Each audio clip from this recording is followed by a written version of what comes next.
오늘 브리핑에서는 홍남기 부총리 겸 기획재정부 장관의 발표문 낭독에 이어 기자 질의응답 시간을 가지도록 하겠습니다.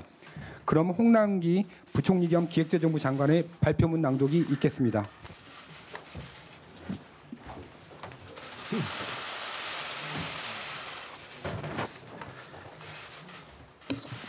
존경하는 국민 여러분, 오늘 저희 경제팀은 내년도 경제정책 방향을 설명드리고자 이 자리에 섰습니다. 현재 우리 경제는 중대한 전환기적 시점에 직면해 있습니다. 저성장이 고착화되는 가운데 분배는 지속적으로 악화되고 있고 4차 산업혁명 등 미래의 도전 요인도 만만치 않습니다. 우리만의 문제는 아닙니다. 전 세계적으로도 저성장과 양극화가 심화되며 IMF, OECD 등을 중심으로 포용적 성장이 대안으로 부각되고 있습니다. 문재인 정부는 이러한 세계적인 변화의 흐름 속에서 사람 중심 경제로의 패러다임 전환을 시작하였습니다. 우리 경제에 긍정적인 변화가 나타나고 있습니다. 임금 상승 등으로 가계소득은 6년 만에 가장 큰 폭으로 증가하였습니다. 민간 소비도 7년 만에 가장 견조한 모습입니다. 지지부진했던 노동 생산성도 크게 올라가고 있습니다. 벤처 투자가 3조 원을 돌파하며 사상 최고치를 기록하고 청년 등의 창업도 크게 증가하고 있습니다. 불공정 거래 관행이 개선되고 순환 출자거리도 지난해 93개에서 금년 들어 5개로 대폭 줄어들었습니다. 그러나 고용이나 소득 분배 지표 등이 부진하고 국민들의 삶도 여전히 팍팍한 상황입니다. 기업과 시장의 활력이 저하되고 고용을 만들어내는 투자의 부진이 이어지고 있습니다. 주력 산업의 경쟁력 약화, 신성장 동력 발굴의 지연으로 성장 일자리 창출 능력은 갈수록 떨어지고 있습니다. 시장 기대와 달랐던 일부 정책과 빠른 인구 고령화는 고용과 분배에 부담이 되고 있습니다. 내년도 대내외 경제 효과는 엄중한 상황입니다. 미국, 중국, 일본 등 주요국의 성장세가 약화되고 있고 통상마찰 장기화 등 불확실성도 상당합니다. 경제 심리가 유축되고 있고 그간 견조했던 수출도 내년에는 다소 둔화될 전망입니다. 존경하는 국민 여러분, 정부는 이러한 어려운 여건을 극복하고 우리 경제의 역동성과 포용성을 강화하여 함께 잘 사는 혁신적 포용국가의 기반을 구축하는 데 가용한 정책 수단을 총동원하겠습니다. 내년도 경제정책 방향을 수립하는 과정에서 4가지의 역점을 두었습니다. 무엇보다 경제 활력을 높이고 우리 경제의 체질을 개선하는 데 중점을 두었습니다. 둘째, 포용성의 경우 강화해야 할 것은 더 속도내고 시장 기대와 달랐던 일부 분야는 보완하고자 하였습니다. 셋째, 속도내서 성과내고 체감토록 하기 위해서 총론보다는 강론에 초점을 두어 정책의 구체성을 강화하였습니다. 끝으로 이해나 갈등으로 막혀있던 문제에 대해서는 하나하나 풀어가고 해결하는 데 중점을 두었습니다. 이제 내년도 정책 방향을 상세히 설명드리도록 하겠습니다. 내년도 경제정책 방향의 큰 틀은 경제 활력의 제고, 경제 체제 개선 및 구조 개혁, 포용성의 강화, 미래 대비라고 하는 4개의 정책 영역에 있어서의 과제들과 이중 집중적인 점검 관리를 통해 내년 상반기 중에 가시적인 진전이 이루어지거나 성과를 창출할 16대 중점 과제로 구성하였습니다. 첫째, 전방위적 경제 활력의 제고입니다. 먼저 민간, 공공, 지자체에서 막혀있는 대규모 투자의 물꼬를 트고 투자 분위기를 확산시키겠습니다.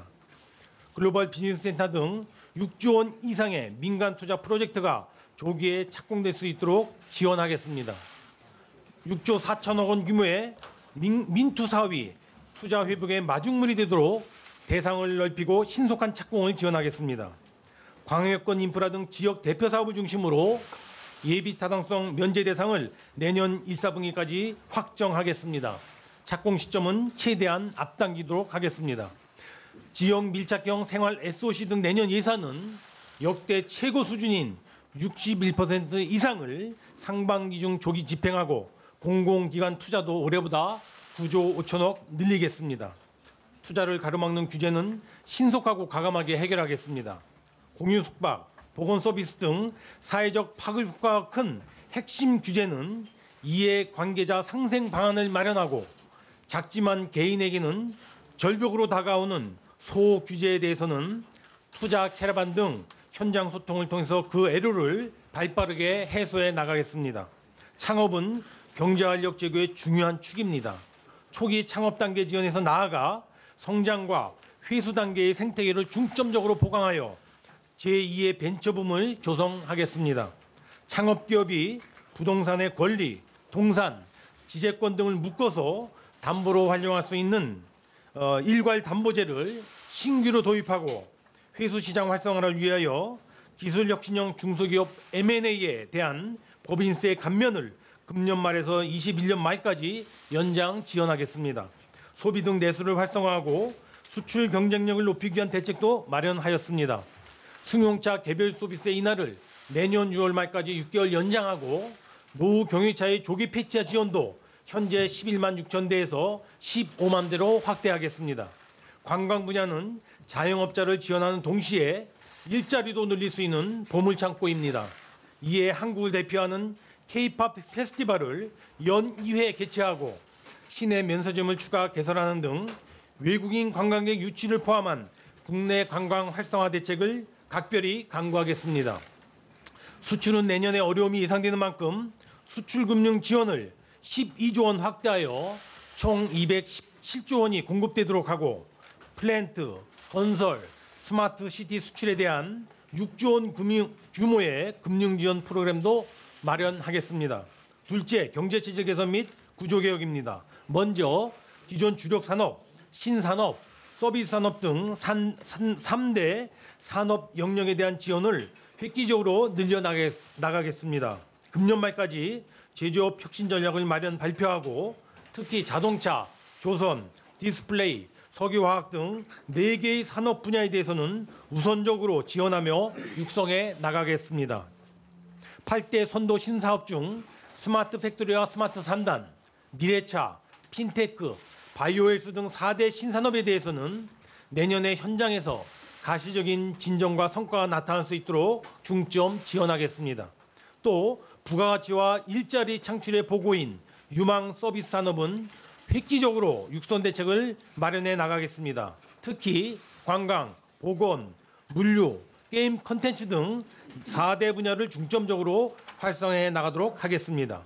노동시험과 인력 양성 시스템의 혁신도 결코 늦출 수가 없습니다. 고용 안전성을 먼저 강화하면서 직무급 중심으로 공공기관의 임금 체계를 개편하겠습니다. 광주형 일자리를 기반으로 지역 상생형 일자리 모델을 구축 확산시켜 나가고 내년 중에 이러한 모델의 성공 사례가 나타날 수 있도록 적극 지원하겠습니다.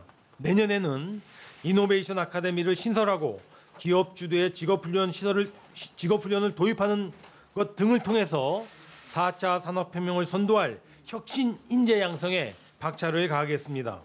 공정경제는 우리 경제에 있어서 맑은 공기와도 같은 것입니다. 불공정과 불평등이라는 미세먼지를 걷어내기 위해 불공정 거래의 근절, 기업 지배구조의 개선, 대중소기업 상생연명 확산 등 공정경제의 핵심 과제들을 중단 없이 지속 추진해 나가겠습니다. 셋째, 우리 경제사회의 포용성 강화입니다.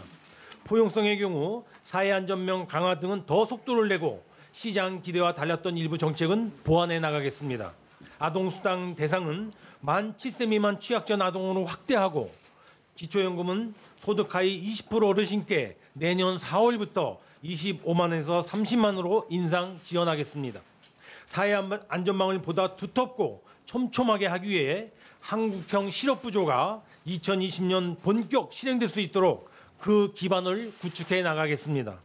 영세 자영업자는 카드 수수료 인하 등 경영 부담을 대폭 낮추고 채무 재조정, 조세 체납금에 대한 부담 완화 방안도 마련하겠습니다. 최저임금은 일자리 안정자금, EITC 지원 등을 통해 연착륙을 지원하고 이와 함께 최저임금 결정의 객관성과 예측 가능성을 높이기 위해 최저임금 결정 구조 개편을 2월 말까지 마련하겠습니다.